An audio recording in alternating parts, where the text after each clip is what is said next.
Всем hello, вы на канале Мой Флакон, меня зовут Слава, рядом со мной Сергей. Сегодня у нас распаковка, обзор французского нишевого бренда Essential Parfums. На данный момент у них 8 ароматов. Здесь изображены сами парфюмеры на этой коробке, кто делал эти ароматы. И покажу, что там внутри.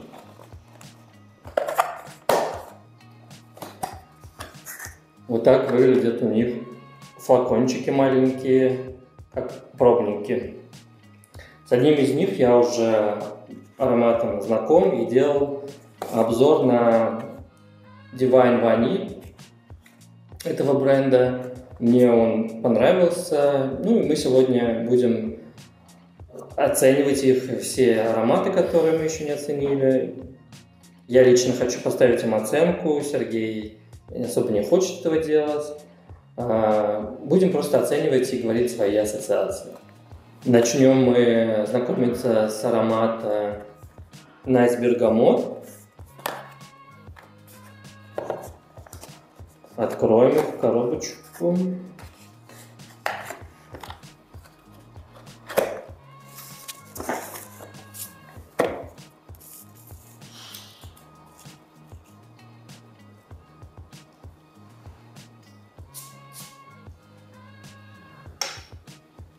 Ну, бергамот — это сразу про цитрусовый старт. Почему он nice? Nice переводится как хороший. Ну да, типа хороший бергамот, но по запаху бергамот немножко есть запах чистоты. То есть такая порошковость небольшая, чувствую. На старте цитрусы, но дальше мне выходят цветы еще какие-то. Да, цветы и что-то акватическое. Какая-то акватика. Он чем-то для меня похож на Jo Malone Sea Salt. Ты не видишь схожесть? Может быть.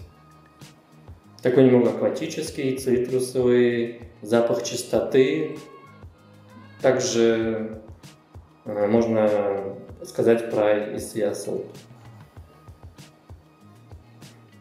Ну что, какие-то... Но Sea Salt, я не считаю, что он акватический. Несмотря на то, что он называется морская соль, мне не пахнет акватикой. А чем он тебе пахнет? Ну, мне пахнет минерально.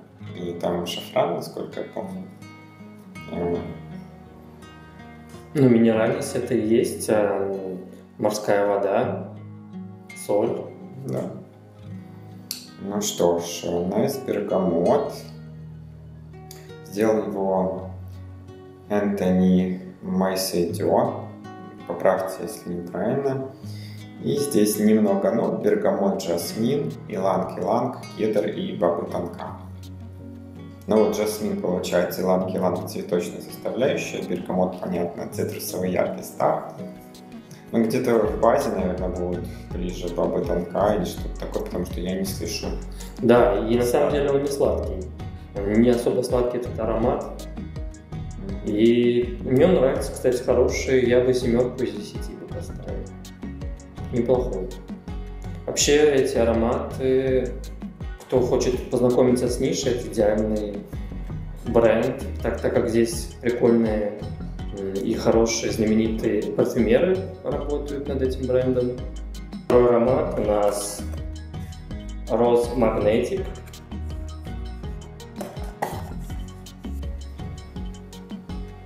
Ну, скажешь, что это второй аромат? Я уже говорил. Там оно было, Не хочу повторяться.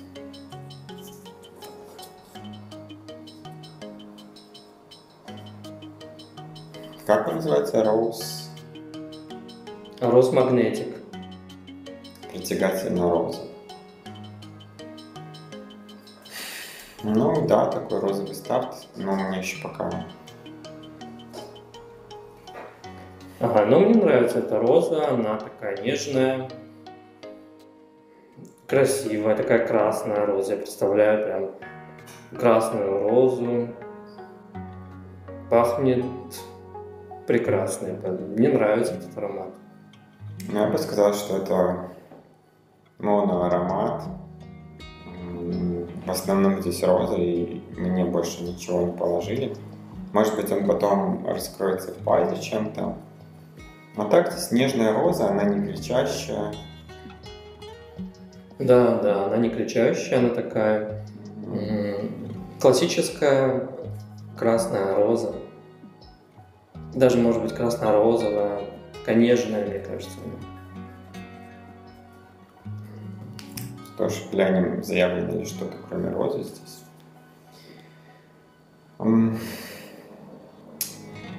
Софи Лабе парфюмер. И здесь турецкая роза, просто роза, личи.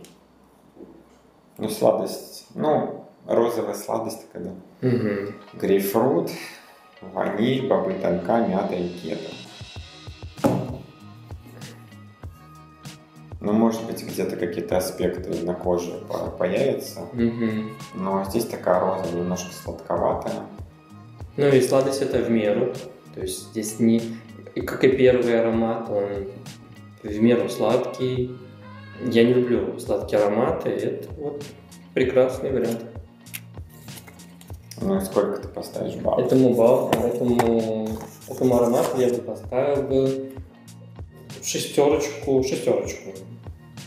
Сам бы я бы его не носил, так как он очень такой женский, нежный для девушек. Третий аромат этого бренда называется Mon Vetiver.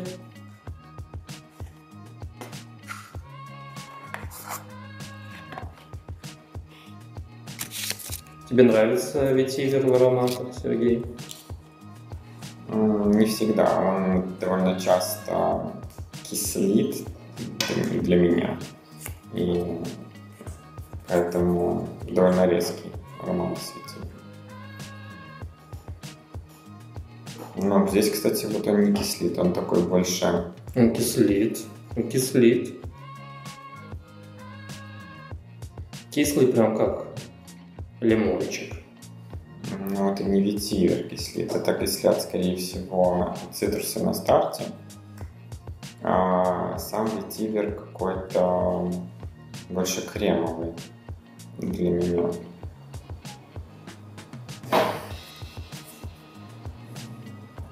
Ветивер. Он для меня немного такой одеколонистый, пахнет одеколоном, таким классическим в каком-то плане. Но здесь тоже, опять же, очень простой аромат, тут нету каких-то больших путешествий, как мне кажется. Он довольно простой. Я чувствую, что сливочный, да, есть цитрусовый старт, а-ля бергамот. Может быть, здесь цветок апельсина есть. Но мне такой не нравится аромат. Я не люблю такие ароматы. Для меня вот одеколонистый, какой-то дешевый, пахнет дешевым одеколоном. Вот я бы поставил бы ему 2. Я не люблю такое. Короче, этот аромат неудачный у этого бренда. И же там. Сделал его Бруно Джованович. И он считается фужерным ароматом. Здесь ветивер, лайм, джин, можжевельник, кашмиран, лаванда, пачули и горячавка. Горячавка как будто цветок нарисован. Ну вот это то, что одеколонистый теперь это лайм. Ну, не лайм, дает одеколонистость. Целая база это лаванда, лайм, дерево, трава та же самая. То есть эта база дает эту одеколонистость.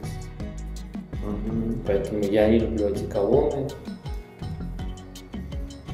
То есть стандартный фужер ты не любишь? Нет, это почему? Если он приятный, а это... Ну, он нормальный, он не громкий, такой вполне себе близок к классике, да. Мне не нравится. Следующий аромат этого бренда называется Orange X Santal. Скорее всего, там есть апельсин и сантал. По названию понятно.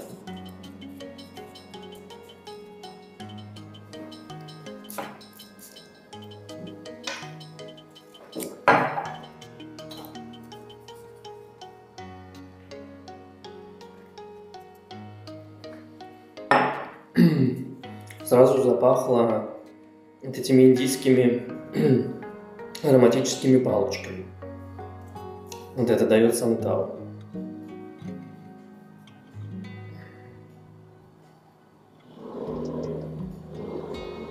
Ну, я лично пока чувствую апельсин, такой сладковатый апельсин с небольшой кислинкой, сочный.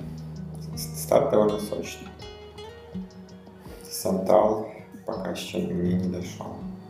А, мне наоборот. Сразу сантал. Апельсин вот только-только появляется. И на старте мне он странным показался. Он реально пахнет вот этой аромапалочкой индийской. Запах какой-то Индии прям. Для меня.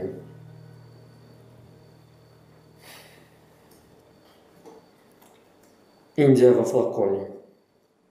Но я думаю, что нужно его наносить, потому что цитрусы уйдут, допустим, через там 10-30 минут, и появится что-то другое.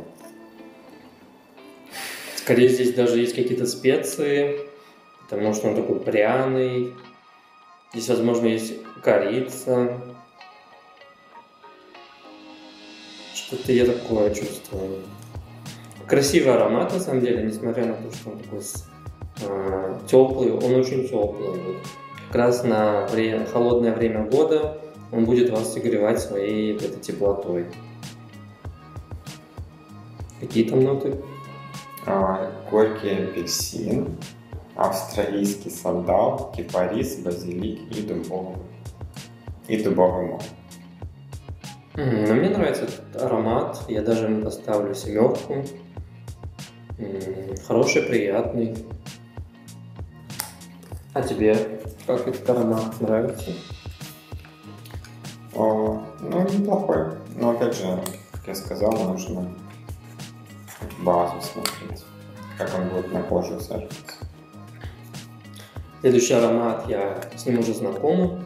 У меня есть небольшой флакончик этого аромата, называется Ваниль Divine.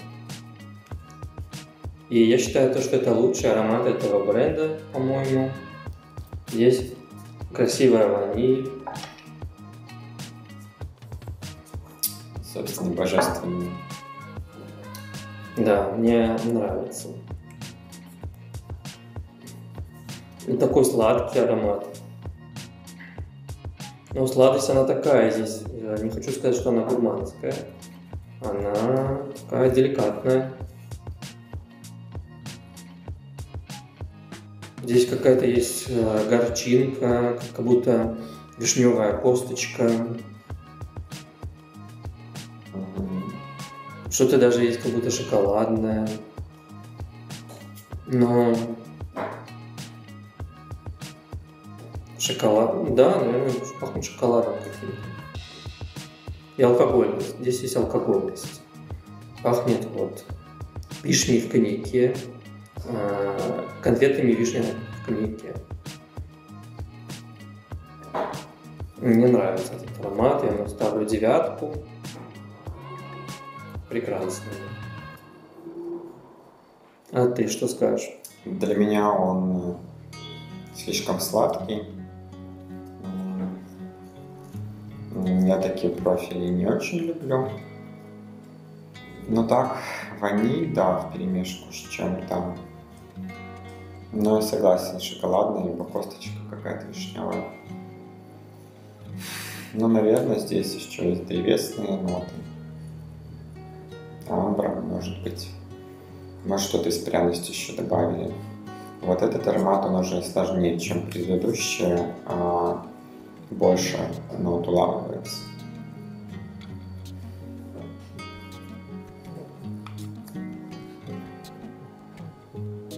И я его какое-то время поносил, он такой довольно стойкий, часа 4-5 держится на моей коже.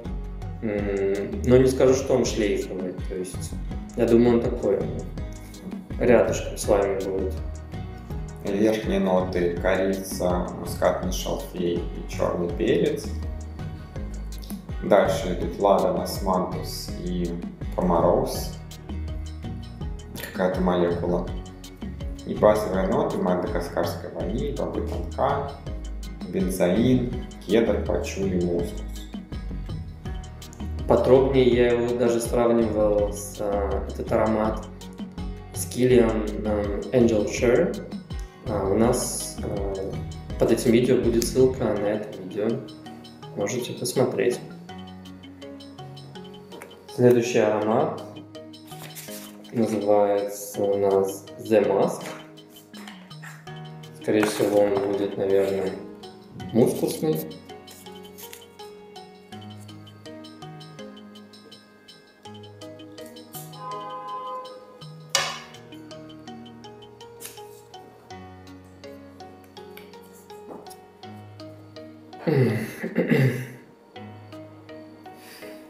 Старт для меня очень цветочный, белоцветочный.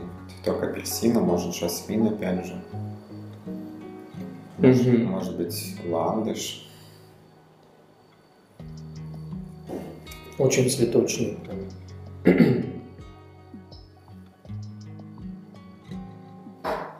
И здесь цветы вперемешку. Здесь нет, цветы такие какие-то вот белоцветочные, да. Нету роз. Я здесь розу не чувствую. Здесь есть также и сладость небольшая, поэтому могут указать розу как ноту. Либо ваниль, либо что-то амбровое тоже. Цитрусы здесь, скорее всего, тоже есть. Мускус. Да, мускус здесь очень прям явно стал ощущаться. Такая шерстка животного, кошки, скорее шерстка кошки. Чувствуешь? Нет, я не чувствую. Прям пахнет, вот если вы своим лицом окунетесь в шерстку кошки, немножко есть такой аромат. Ну, хороший, он больше женский. Я бы, наверное, такой бы не носил. Ставлю ему оценку, скорее всего, 4. Какой-то он очень цветочный. Такой белоцветочный. И там ноты. Вот, здесь в нотах мускус, пчелиный воск, лаванда, сандал и имбирь. В общем, это абсолютно не попадает. Лаванду я здесь не чувствую особо как-то. Ты ее чувствуешь? Я здесь не чувствую вообще лаванду. Вот я пытаюсь уловить, и что-то тоже не очень. Может быть, и здесь из-за воска все. Лаванду просто оглушил. Ну, не подаст аромат. В общем-то, мускус — это такая странная вещь. Там очень много различных компонентов показывает как мускус. На любителя. Этот аромат его обязательно надо пить. Угу. Следующий аромат Boys Imperial.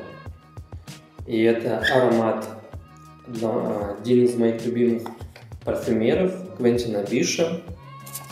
Его некоторые сравнивают с известным ароматом Ганимедом. И есть какая-то небольшая схожесть.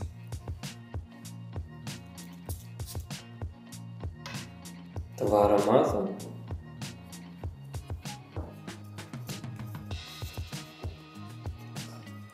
Вот на старте схожесть с Ганимедом прям большая. Вот эти минеральные ноты, шафран. Потом он будет своей дорогой идти, и он уже будет такой более зеленый. Ну, переводится как имперский лес, насколько я понимаю. И должны быть древесные ноты. Вероятно, они раскрываются позже. А ты носил на себе? Да, я до этого набора его носил, этот аромат, и сравнивал его с Ганимедом. Он намного менее стойкий, чем Ганимед, к сожалению, да. И мне он меньше нравится.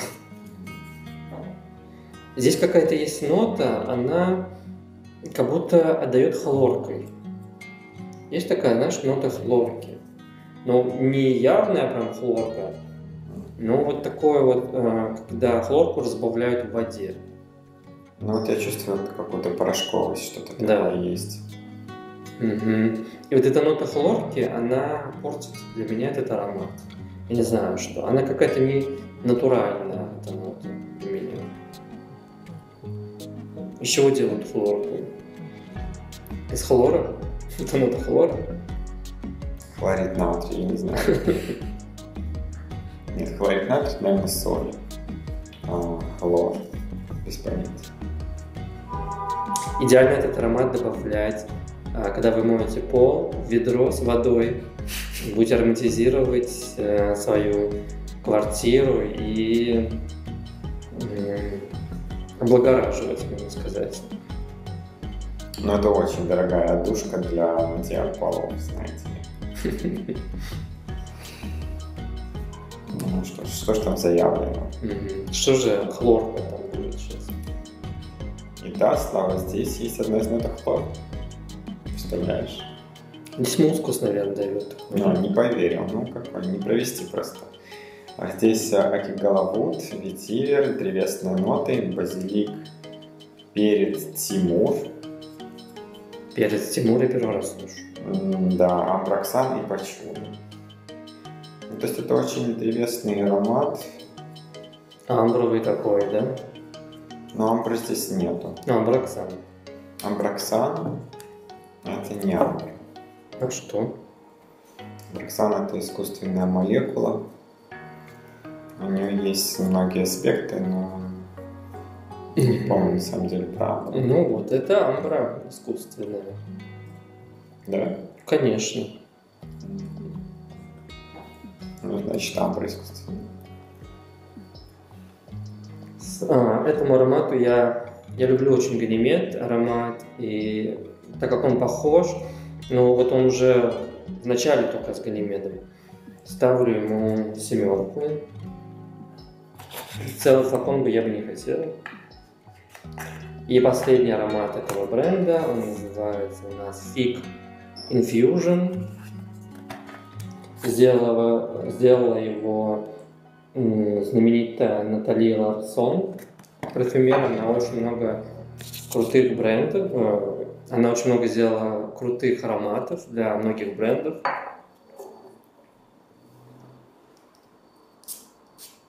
И он должен пахнуть, получается, фигой, да? Ну, то бишь инжиром. Инжиром. Он такой зеленый прям на старте. Но зелень здесь такая, не скошенная трава, а пахнет зелеными листьями куста, сирени, вот такой. Вот если вы нюхали листья с куста, пахнет листом зеленым, таким листом сирени. Немного с горчинкой, он горчит, этот аромат. За горечь, наверное, как раз инжир. Инжир дает такую горечь. Но аромат красивый, я ему ставлю 8. Я, наверное, охотно буду пользоваться именно вот этим пробником из этой коллекции. Я его подиспользую и считаю, что он идеально подойдет на весну, на лето. Такой зеленый аромат. Ты что скажешь? Ну, мне здесь тоже есть зеленые ноты какие-то. Какой-то, может быть, это лист инжира как раз. Фрукт инжира, наверное, я не чувствую. Может быть, только что его такую составляющую именно зеленую, может быть, земельную немного. Но я думаю, здесь еще есть и древесные какие-то аспекты. Потому что вот он подуспокаивается, уходит в первые ноты и появляется что-то еще древесное. Как раз вот эти все веточки кустов зеленых, вот, на сирени, вот, пахнет именно кустом, веточками, деревьями, зеленью. Ну и также здесь он не пудрит, а вот ванильный. Здесь, наверное, скорее всего, ваниль есть, что-то сладкое. Он такой сладкий еще аромат. Может, фрукты. Что здесь? Ну что ж, здесь заявлены инжир, черный чай, сандал, мандарин, цветок апельсина, бензоин, фрезия, кедр и клементин. Здесь нету разделения на верхние и базовые ноты. Ну да, такой он зеленый, древесный. И считают, это он один из лучших ароматов этой коллекции, этого бренда. Он красивый. И он унисексовый. То есть он подойдет и девушкам, и мужчинам безоговорочно. Ну что ж, твой любимчик здесь уже понятен, да? Конечно. Divine Vanille мне нравится. Ну и, скорее всего, вот эта фига Infusion.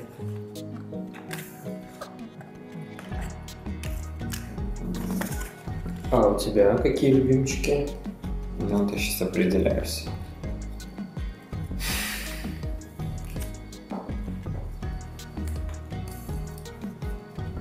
Роза со временем стала какая-то никакая. Какая-то она не очень стала.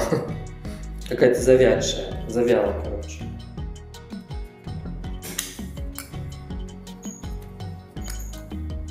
Конечно же, эти все еще ароматы надо наносить обязательно на кожу. На блотере это такое себе.